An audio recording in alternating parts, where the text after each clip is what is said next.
Кыргызстанда баңгизаттардын жайылышына эки фактор тоскоолдук кылат. Мындай маалымат Ошто өткөн көчмө жыйында айтылды. Негизи Афганистанда өндүрүлгөн баңгизаттары бир эле Борбор Азиянын көйгөйү эмес, бул бүтүндөй өлкөлөрдүн маселеси бойдон калууда. Аны менен күрөшүү үчүн бардык мамлекеттер биргеликте аракеттениши зарыл.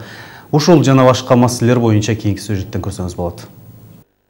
Жыйын айтылган убактан кеч башталды. Ички иштер министри өлкөнүн бардык облустарынан келген башкармалыктардын жетекчилерине эскертүү бергенден кийин гана отурумду ачык деп жарыялады. Анткени Ички иштер министрлигинин аймактык бөлүм жетекчилери өз иштерине жоопкерчиликсиз болгону, тапшырмаларды так аткарбаганы үчүн иштен четтетилген учурлар айтылып, ар биринин аты жөнү белгиленди.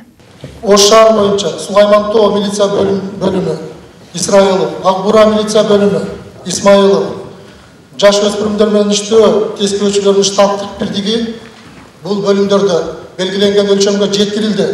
Бирок жеткирилген тескөөчүлөрдүн ишмердиги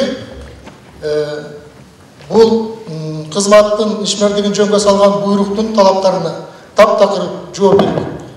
Коллегияда өзгөчө өспүрүм балдар менен иштөө штабтарынын аздыгы айтылды. Алардын санын дагы 40-ка көбөйтүү боюнча өкмөткө сунуш жиберилген. Бирдиктүү штабтарды көбөйтүүнү өкмөт тарабынан расмий кабыл алынган. Ошону менен бирге өспүрүм балдардын ортосундагы кылмыштуулуктун көбөйүшү коомчулукту кооптондуруп жатканы айтылды. Жашы жетелектер жасаган кылмыштардын саны 48 кырдаалга чейин.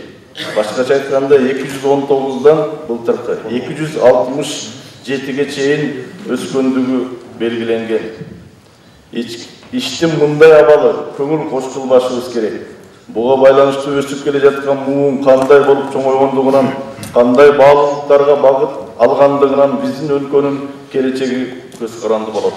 Ички иштер министрлигинин кызматкерлерине жыл башынан бери 28 кылмыш иши козголгон, 1000ден ашуунун түрдүү себептер менен жазаланган. Коллегиялык отурумдун жүрүшүндө көч түзүмдөрүнө билимдүү кадр алмашуу маселеси болуп жатканы белгиленди. Ички иштер министрлигинин бардык бөлүмдөрү боюнча аткарылган иштер, кетирилген кемчиликтер талкууланды. Жыл башынан бери эң оор кылмыштуулукка да токтолуп кетти.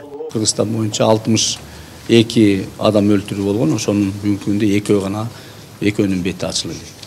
Ал эки иш боюнча дагы иштер жүрүп атат. Мен ойлоп атам, жакын аранын ичинде кылмыштар да ачылат. Андан сырткары мына жана каракчылыктар Бишкек шаарында, Чүй областында мындай өсүш байкалып турат. Бирок ошого карабастан ал кылмыштардын дагы бети ачылып атат.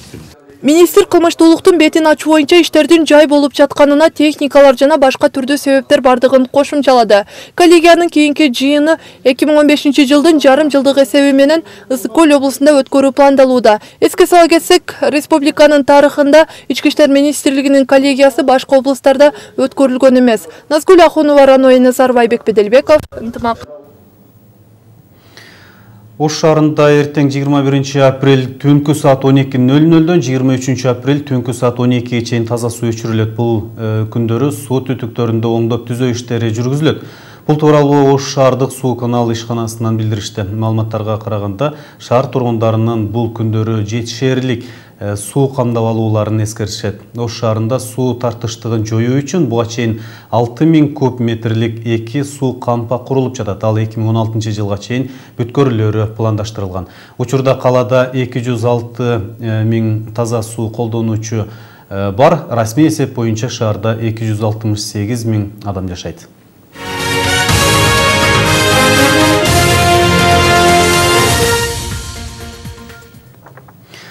Кыргызстандык мигранттар май айынан баштап жумушка болгон уруксат кагаздарды Россияда алышпайт. Бул тууралуу РБК сайтына Орусиянын федералдык миграция кызматынын жетекчилигине шилтеме жасап жарыялашты.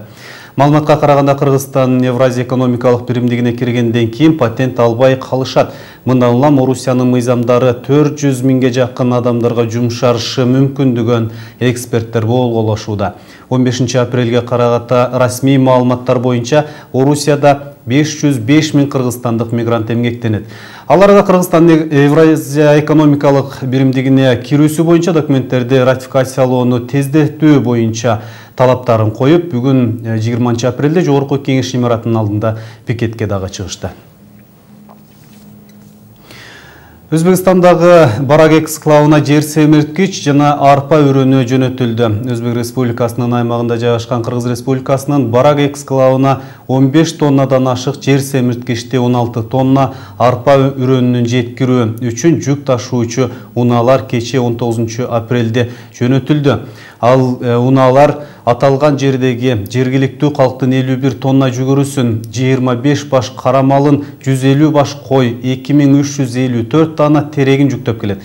Мындай маалыматты Өзгөчө кырдаалдар министрлигинин маалымат кызматынан кабарлашты. Урматтуу көрүүчүлөр, түшкү чыгарылышыбыз мына ушу менен жыйынтыкталат. Сиздер мындан башка кабарларды ынтымак чекит KG сайтынан дагы окуп, көрүп, угуп турсаңыздар болот.